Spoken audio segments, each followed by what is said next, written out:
નમસ્કાર મિત્રો, કેમ છો? આજે હું ભાનવડ તાલુકાના દેવભૂમિ દ્વારકા જિલ્લામાં માવઠાથી થયેલા નુકસાનના જાત મુલાકાત માટે આવ્યો છું. અહીંયા જે માંડવી મગફળી ખેતરમાં કાઢેલી હતી, લેવા માટે લગભગ તૈયાર હતી, પાથરેલા હતા ભેગા કરીને, અને માવઠું પડ્યું છે. એ માવઠું પડ્યા પછી મગફળીની શું સ્થિતિ થઈ એ અત્યારે આપણે ખેડૂત સાથે પણ વાત કરીશું અને નજરે જોઈશું. તો આપ સૌ મિત્રો સાથે જોડાયેલા રહો, વિડીયોને શેર કરતા રહો, બીજા મિત્રોને ફોરવર્ડ કરતા રહો, એવી આપ સૌને વિનંતી છે.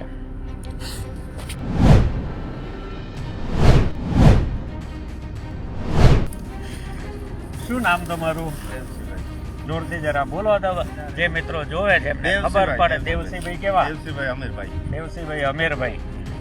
આ માંડવીના પાથરા તો તમે ભેગા કરીને રાખ્યા હતા, પાંદડા સુકાઈ ગયા છે, બળી ગયા છે, પણ માંડવી તો એવી ને એવી જ છે. માંડવી એવી ને એવી નથી ને, અંદરથી ફોલો તો ખબર પડે. એવું છે, અંદરથી ફોલીને જોવી પડે એમ. માંડવી એવી ને એવી નથી, ફોલો તો ખબર પડે. દૂર થઈ ગઈ. આનો સ્વાદ ખોરો થઈ જાય એ વાત સાચી છે ને. ના ખાવાના કામમાં આવે ના આનું તેલ નીકળે. એટલે તેલ તો નીકળે પણ એનો સ્વાદ આખો બગડી ગયેલો હોય, ખોરો થઈ ગયેલો હોય. એટલે એ તેલ કોઈ ખરીદે નહીં, અને ભૂલથી એકવાર ખરીદે તો બીજી વાર તો કદી એ મિલનું કે એ બ્રાન્ડનું કે એ ખેડૂતનું તેલ કોઈ ખરીદે નહીં. ગુજરાતમાં ખરીફ વાવેતરનો આંકડો 85 લાખ હેક્ટરનો હતો. મુખ્યમંત્રીએ શરૂઆતમાં એવું કહ્યું હતું કે 10 લાખ હેક્ટરમાં નુકસાન થયું છે.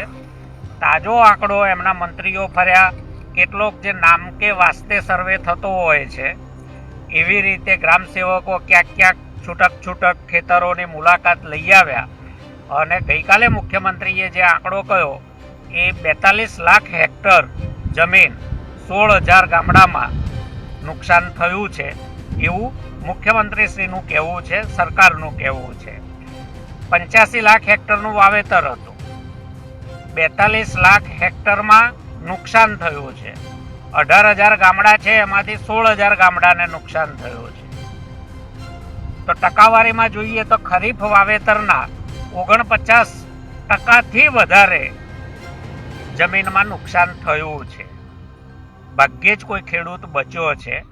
અત્યારે ધારો કે કોઈ બચી ગયું છે તો આના પહેલા જે અતિવૃષ્ટિ થઈ, સુઈ ગામ આખું જળબંબાકાર થયું, થરાદ જળબંબાકાર થયું, રાધનપુર, સાંતલપુર, સમી, આ બધા વિસ્તારમાં એ વખતે અતિવૃષ્ટિ થયેલી. સરકારે ત્યારે આશ્વાસન આપેલું જ હતું કે સર્વે કરીશું, વળતર ચૂકવીશું. ગઈકાલે હું અને ગોપાલભાઈ ઇટાલિયા સાંતલપુર તાલુકામાં હતા. હજી સુધી કોઈ ખેડૂતના ખાતામાં સોગંદ ખાવા પૂરતી પણ એક પાઈ ચૂકવાઈ નથી. એ વાતને કેટલો વખત થયો જ્યારે જાહેરાત કરી હતી. હજી સુધી કોઈ ખેડૂતના ખાતામાં પૈસા આવ્યા નથી. આવું આ ભાજપે બનાવેલું ડિજિટલ ગુજરાત છે. અત્યારના સર્વેની વાતો કરે છે, ઘણા દિવસથી કહે છે. હવે તો છેલ્લો આંકડો આવી ગયો 42 લાખ હેક્ટર જમીન, 16,000 ગામડા. તો હવે જાહેરાતમાં શું હજી ખૂટે છે? કે પછી ખેડૂતોની ધીરજની કસોટી કરવાની છે, કે પછી ધીરે ધીરે વાતને ભૂલાવી અને ખેડૂતો આવી રીતે પાથરી અને ખેતરમાં તો રાખવાના નથી. એમને તો એક સિઝન ગઈ છે, ચોમાસાની આ સિઝન તો આખી ગઈ એમની. તો શિયાળોની તૈયારી પણ તો કરવી પડશે ને. એક સિઝનથી આખું જીવતર તો જતું નથી. એક સિઝન ખેડૂત હારી ગયો છે, એના હૈયામાં હામ છે. એને આશા છે કે સરકાર ખાતામાં વળતર ચૂકવશે તો શિયાળામાં ક્યાંક ઘઉં, ક્યાંક ચણા, ક્યાંક જીરું, જે કંઈ વાવેતર કરવું હશે એ ખેડૂત કરી શકશે. ખેડૂત અત્યારે ભાજપની સરકાર સામે એક આશાની મીટ માંડીને બેઠો છે કે એક સિઝન આખી ગઈ છે, હાથમાં કંઈ આવ્યું નથી. મોંઘા ભાગની મજૂરી ગઈ છે, મોંઘા ભાવના ડીઝલો બળ્યા ને ધુમાડો થઈને ઉડી ગયા છે. ખાતરોના પૈસા ગયા, દવાના પૈસા ગયા, ચૂકવેલી મજૂરી ગઈ, પોતાની મહેનત ગઈ અને હાથમાં આ આવ્યું છે સિઝનને અંતે. તો નવી સિઝનની માંડણી કરવી છે પણ હાથમાં પૈસા નથી. કુદરત રૂઠી છે. પહેલાં અતિવૃષ્ટિ આવી, પછી માવઠું આવ્યું અને છેલ્લા 5 વર્ષથી તો ખબર નથી આ ભાજપનું પાપ છે કે કોનું પાપ છે, પણ દર વર્ષે એકવાર ચોમાસામાં અતિવૃષ્ટિ અને શિયાળામાં માવઠું ખેડૂતોની કમર તોડી રહ્યું છે.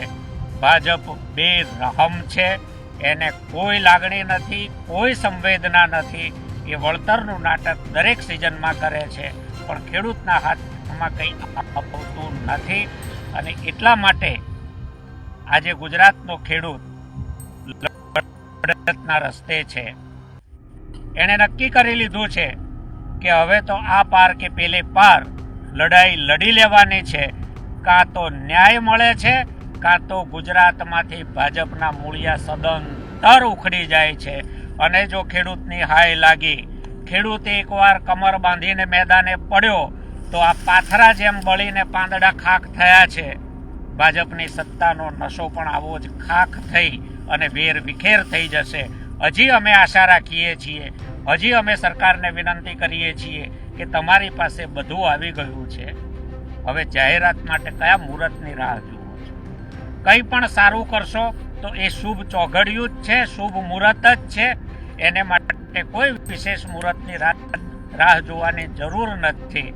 તમે વહેલામાં વહેલી તકે તમારી જાહેરાત કરી દો.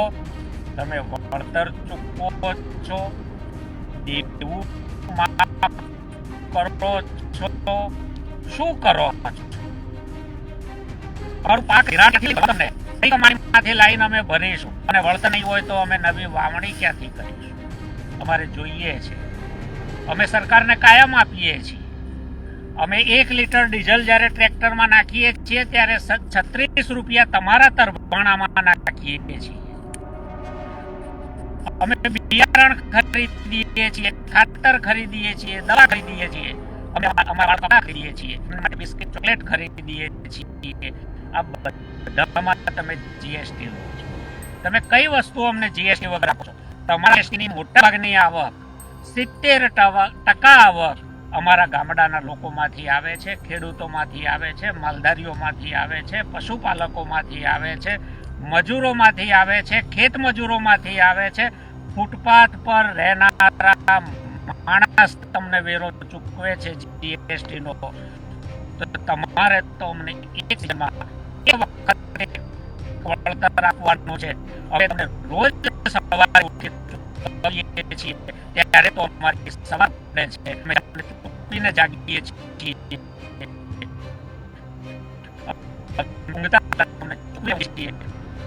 અને છતાં કોઈ દિવસ જ્યારે કુદરત રૂપે ત્યારે સરકારના તિજોરીના ખર્ચ છે એ કોઈના વારસામાં મળેલું નથી. કોઈ ભાજપના નેતાઓના કે અધિકારીઓના એ મામેરામાં આવેલું નથી, કરિયાવરનું નથી.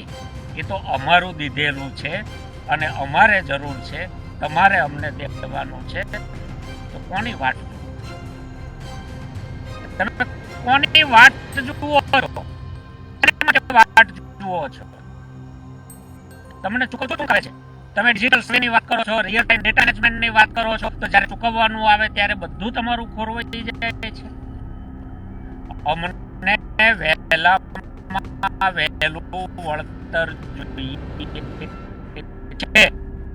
અમારે શિયાળુ ખેતી કરવી છે, અમારાથી બિયારણ લાવવા છે, નાખવું પડશે.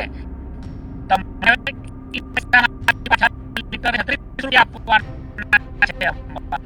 અમારી પાસે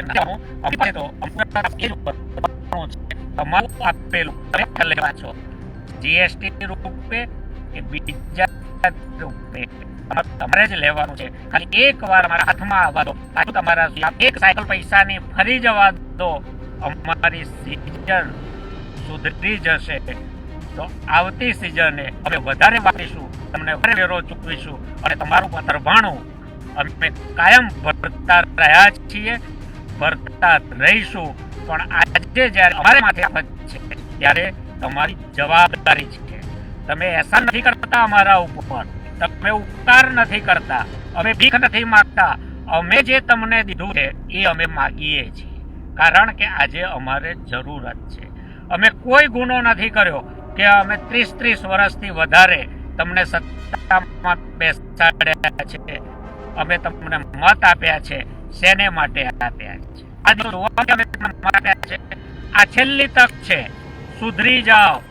જો નહીં સુધરો તો આવનારી ચૂંટણી તમે છો, અમે છીએ, હિસાબ કરી લઈશું, સર ભરીશું, આના પાયો કરી લઈશું અને પછી વર્ષો સુધી ગુજરાતમાં વિધાનસભા તો છોડો, એક તાલુકા પંચાયત માટે જો તરસો નહીં તમે, તો યાદ કરજો કે ગુજરાતનો ખેડૂત શું કહેતો હતો.